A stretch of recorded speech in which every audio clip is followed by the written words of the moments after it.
গগনে তাৰ পত্নী মিনু আৰু সিহঁতৰ জীয়েক লিজাৰ সৈতে এখন চহৰত বাস কৰিছিল। লিজা গগন আৰু মিনুৰ একমাত্ৰ সন্তান আছিল আৰু গগনে তাইক বহুত মৰম কৰিছিল। লিজা জন্মৰে পৰা বহুত ক'লা আছিল আৰু তাই ক'লা হোৱাৰ বাবে ওচৰ চুবুৰীয়া ল'ৰা-ছোৱালীবোৰে তাইক বহুত হাঁহিছিল। চোৱাচোন দেউতা, ল'ৰা-ছোৱালীবোৰে মই ক'লা হোৱাৰ বাবে মোক বহুত হাঁহে। মই ক'লা হোৱাৰ বাবে মোৰ গাতনো কি দুখ তুমিয়েই কোৱাচোন। আজিৰে পৰা আৰু মই সিহঁতৰ সৈতে নেখেলো। মোৰ এনেকুৱা মন যায় সিহঁতৰ মুখত যেন মই গোবৰ সানি। মাইনা, তেনেকৈ ক'বলৈ নাপায় নহয়, বেয়া কথা নক'বা দেই। আৰু তুমি সেই ল'ৰা-ছোৱালীবোৰৰ লগত আজিৰে পৰা আৰু খেলিব নালাগে, কাৰণ মই তোমাক এখন ডাঙৰ স্কুলত নাম লগাই দিছো। কালিলৈ পৰা তুমি স্কুললৈ যাবা আৰু ভালদৰে পঢ়া-শুনা কৰিবা আৰু তুমি নতুন স্কুলত নতুন বন্ধু-বান্ধৱীক লগ পাবা। তুমি সিহঁতৰ সৈতে খেলিবা, হ'বনে মাজনী? তাৰ পাছত পিছদিনায়েই দেউতাকে লিজাক স্কুললৈ লৈ গ'ল। লিজা স্কুললৈ গৈ নিজৰ শ্ৰেণীকোঠালৈ গ'ল আৰু সেইদিনা স্কুললৈ প্ৰথম তাইয়েই গৈছিল আৰু তেতিয়াই তালৈ প্ৰিন্সিপাল ছাৰ আহিল আৰু ক'লে, তুমি নতুন ছাত্ৰী লিজা হয় ন? আজি স্কুলত তোমাৰ প্ৰথম দিন। ভালদৰে পঢ়া-শুনা কৰিবা আৰু আজি তুমি শ্ৰেণীকোঠাৰ সকলোতকৈ প্ৰথমে স্কুললৈ আহিছা, গতিকে আজি তুমি প্ৰথম বেঞ্চত বহিবা। প্ৰিন্সিপাল ছাৰে কথাখিনি কৈ গুচি গ'ল আৰু কিছু সময়ৰ পাছতে শ্ৰেণীকোঠাৰ ল'ৰা-ছোৱালীবোৰ আহিলে আৰু সিহঁতে প্ৰথম বেঞ্চত লিজাক বহি থকা দেখি আচৰিত হ'ল আৰু তেতিয়াই সেই শ্ৰেণীকোঠাটোৰ ল'ৰা শংকৰে তাইক ক'লে, তুমি আজি স্কুললৈ প্ৰথম আহিছা, সেইবাবে চাগে তুমি নাজানা এই বেঞ্চখনত সদায় মই বহো। গতিকে তুমি এতিয়া ইয়াৰ পৰা উঠা আৰু মই বহো। তুমি উঠিছানে নাই? নে মই কল্পনা বাইদেউক কথাবোৰ কমগৈ? আৰু তুমি সঁচাকৈয়ে ইমান ক'লা, নে তুমি মুখত কিবা ঘঁহি আহিছা? নাজানো আৰু দেই, ইমান ক'লা মানুহো থাকিব পাৰে জানো? শংকৰে লিজাক ক'লা বুলি বহুত হাঁহিলে আৰু শংকৰৰ কথাবোৰ শুনি শ্ৰেণীকোঠাৰ সকলোবোৰ ল'ৰা-ছোৱালীয়ে হাঁহিবলৈ ধৰিলে আৰু সকলোবোৰ ল'ৰা-ছোৱালীয়ে হহাৰ বাবে লিজায়ে বহুত লাজ পালে আৰু তাইৰ বহুত খঙো উঠিছিল আৰু তেতিয়াই তাই বেগৰ পৰা এটা পেন উলিয়াই পেনটোত থকা চিয়াহীখিনি শংকৰৰ মুখলৈ ঢালি দিলে আৰু ক'লে, এতিয়া কেনে মজা, মোক ক'লা বুলি হাঁহিবলৈ আহে। মোক যদি আৰু কোনোবায়ে ক'লা বুলি হাঁহে নহয়, তেতিয়া কিন্তু মই কাকো শুদাই নেৰো। তেতিয়াই শ্ৰেণীকোঠালৈ কল্পনা শিক্ষয়িত্ৰী আহিল। আৰে, মোৰ শ্ৰেণীকোঠাত ইমান হুলস্থুল। বাইদেউ, এই ছোৱালীজনী আজি প্ৰথম স্কুললৈ আহিয়েই এইবোৰ কি কৰিলে চাওকচোন। মোৰ ধুনীয়া মুখখনৰ কি গতি কৰিলে। এই ছোৱালীজনী কিন্তু বহুত দুষ্ট, আপোনালোকে অকণমান চাব। তোমাৰ নামটো লিজা, মই ঠিকেই কৈছোনে? তোমাৰ মা-দেউতায়ে মোক কৈছিল তুমি বহুত দুষ্ট ছোৱালী, সেইবাবে তোমাক অলপ ভালদৰে চোৱা-চিতা কৰিবলৈ মই তোমাক আজিয়েই কৈ দিছো। মই কিন্তু মোৰ শ্ৰেণীকোঠাত দুষ্টামি বেয়া পাওঁ আৰু শংকৰ, তাই ক'লা হোৱাৰ বাবে আগলৈ আৰু তুমি কিন্তু তাইক কেতিয়াও নাহাঁহিবা। কিন্তু লিজায়ে কাৰো কথা নুশুনে আৰু তাইক যোনেই জোকায় তাকেই তাই ভালকৈ এসেকা দিয়ে আৰু এদিন তাইৰ শ্ৰেণীকোঠাৰীৰ ৰেখা নামৰ ছোৱালী এজনীয়ে টিফিন খাই আছিল আৰু তেতিয়াই তাই ক'লে, লিজা, তুমি ইমান ক'লা, তোমাৰ মুখখন দেখি মোৰ এতিয়া খাবলৈয়ে মন যোৱা নাই। ৰেখাৰ কথাবোৰ শুনি লিজায়ে হাঁহিবলৈ ধৰিলে আৰু ক'লে, ৰেখা, তুমি এতিয়া টিফিন খাবা। তুমি কষ্ট কৰি নিজেই খাব নালাগে দিয়া। মই তোমাক মোৰ ক'লা হাত দুখনেৰে নিজেই খুৱাই দিম, হ'বনে? লিজা, তুমি এনেকৈ সদায় সদায় শ্ৰেণীকোঠাৰ ল'ৰা-ছোৱালীবোৰক কিয় ভয় খুৱাই থাকা? এইবোৰ ভাল কথা নহয়। চাবা কিন্তু মই তোমাৰ কথাবোৰ গৈ কল্পনা বাইদেউক লগাই দিমগৈ। ছাত্ৰজনৰ কথাবোৰ শুনি লিজাৰ বহুত খং উঠিল আৰু তেতিয়াই তাই ছাত্ৰজনক ঠেলা মাৰি পেলাই দিলে। বৰ আহিছে একেবাৰে মোৰ কথা লগাবলৈ।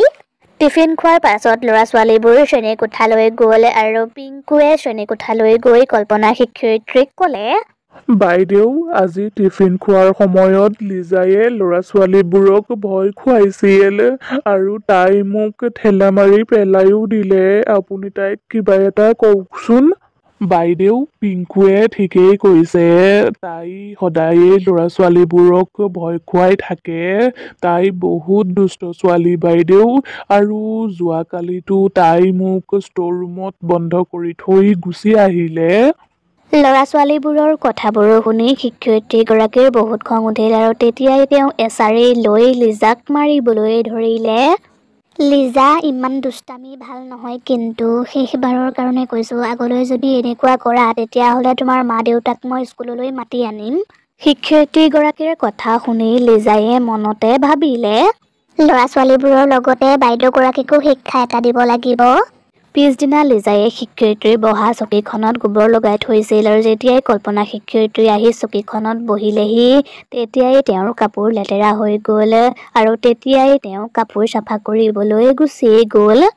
শিক্ষয়িত্ৰীগৰাকী শ্ৰেণীকোঠাৰ পৰা যোৱাৰ পাছতেই লিজায়ে হাতত গোবৰ লৈ ৰোহনৰ ওচৰলৈ আহিল। যোৱাকালি মোৰ কথা খুব লগাইছিলি ন? এতিয়া মই তোৰ মুখত এই গোবৰখিনি লগাই দিম ৰ। গোবৰ লগাৰ ভয়ত ৰোহন পলাবলৈ ধৰিলে আৰু সি গৈ গৈ স্কুলৰ ছাদৰ ওপৰ পালেগৈ আৰু তাৰ পাছে পাছে লিজাও গৈ আছিল।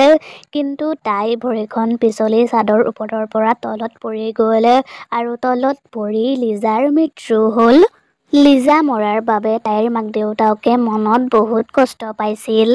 মই তাইক কিমান বুজাইছিলো, ইমান দুষ্টামি কৰা ভাল নহয়, কিন্তু এতিয়া কি হ'ল দেখিলা? তাইৰ দুষ্টামিবোৰৰ বাবেই তাই আজি মৰিবলগীয়া হ'ল। লিজাৰ মৃত্যুৰ কিছুদিন পাৰ হৈ গ'ল আৰু এদিন কল্পনা শিক্ষয়িত্ৰীয়ে শ্ৰেণীকোঠাত পঢ়াই আছিল আৰু তেতিয়াই ৰেখায়ে শ্ৰেণীকোঠাটোৰ কাষৰ খিৰিকীখনৰ বাহিৰতেই এজনী ক'লা ভয়ানক চোৰেল ৰৈ থকা দেখিলে আৰু সেই চোৰেলজনীক দেখি ৰেখায়ে চিঞৰিবলৈ ধৰিলে। ৰেখাৰ কথাবোৰ শুনি শিক্ষয়িত্ৰীগৰাকী আৰু বাকীবোৰ ল'ৰা-ছোৱালীয়ে খিৰিকীখনলৈ চালে আৰু তেতিয়াই সেই চোৰেলজনীয়ে হাঁহিবলৈ ধৰিলে আৰু ক'লে, মই আহি গ'লো। মই এতিয়া কাকো শুদাই নেৰো। মই সকলোকে ভালকৈ এসেকা দিম মই ভালকৈ। সেইখিনি কৈ ক'লা চোৰেল ছাত্ৰীজনী ভিতৰলৈ সোমাই আহিল। মই আগতে বহুত দুষ্ট আছিলো, কিন্তু এতিয়া মৰাৰ পাছত মই আৰু দুগুণ বেছি দুষ্ট হৈ গ'লো। বাইদেউ, আপুনি মোক এছাৰিৰে মাৰিছিলে নহয়। এতিয়া চাই থাকক মই কেনেকৈ আপোনাক অশান্তি কৰোঁ আৰু আপুনি অশান্তি পাই কেনেকৈ এই শ্ৰেণীকোঠাটো এৰি পলাবলগীয়া হয়। তুমি লিজা হয় ন? সেইবাবে তুমি আমাক এইবোৰ কথা কৈ আছা। তাৰমানে তুমি এতিয়া আমাক অশান্তি দিবা? হয় বাইদেউ, আপুনি ঠিকেই ধৰিছে।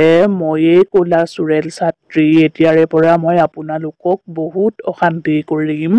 তাৰ পাছৰে পৰাই এই চোৰেলজনীয়ে ল'ৰা-ছোৱালীবোৰক বহুত অশান্তি কৰিবলৈ ধৰিলে আৰু এতিয়াতো চোৰেলজনীৰ ভয়ত কিছুমান ল'ৰা-ছোৱালী স্কুললৈ নোযোৱা হৈ থাকিল আৰু এদিন কল্পনা শিক্ষয়িত্ৰী প্ৰিন্সিপালজনৰ ওচৰলৈ গ'ল।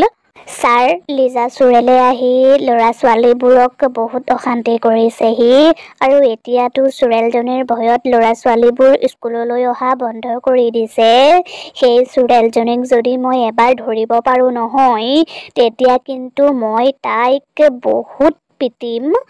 তেতিয়াই প্ৰিন্সিপালজনে ক'লে, আপুনিতো জানেই মই ভগৱানক কিমান মানো, গতিকে তেওঁৰ ওপৰত মোৰ বিশ্বাস আছে। তেওঁ সকলোবোৰ ঠিক কৰি দিব আৰু আমি যি কৰিম ধীৰে সুস্থিৰে কৰিম। পটাপট কৰিলে হোৱা কামো নোহোৱা হ'ব পাৰে।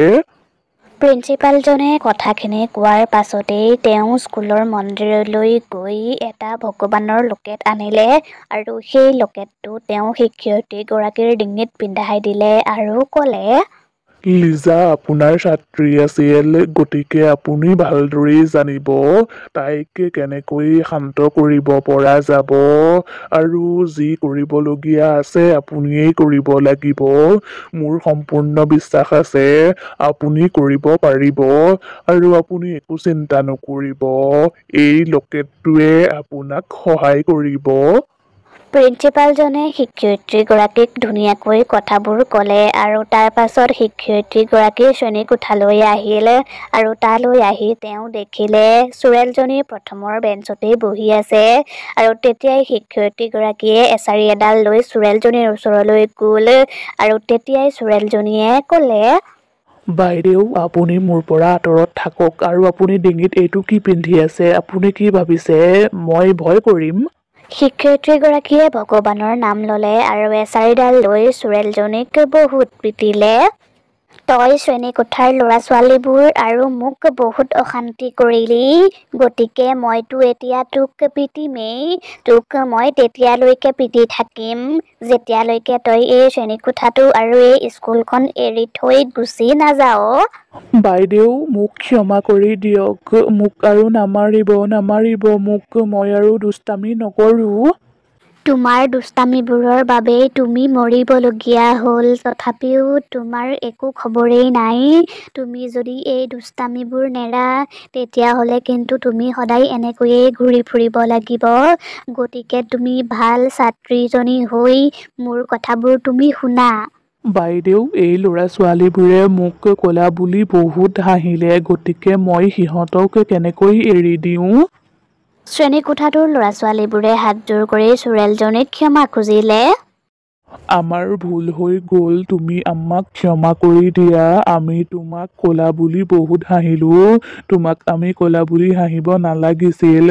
আমি আৰু আগলৈ কেতিয়াও কাকো নাহাঁহো। শিক্ষয়িত্ৰীগৰাকী আৰু শ্ৰেণীকোঠাৰ ল'ৰা-ছোৱালীবোৰৰ কথা শুনি ক'লা চোৰেল ছাত্ৰীজনী চিৰদিনৰ বাবে সেই স্কুলখন আৰু শ্ৰেণীকোঠাটো এৰি থৈ একেবাৰেই গুচি গ'ল।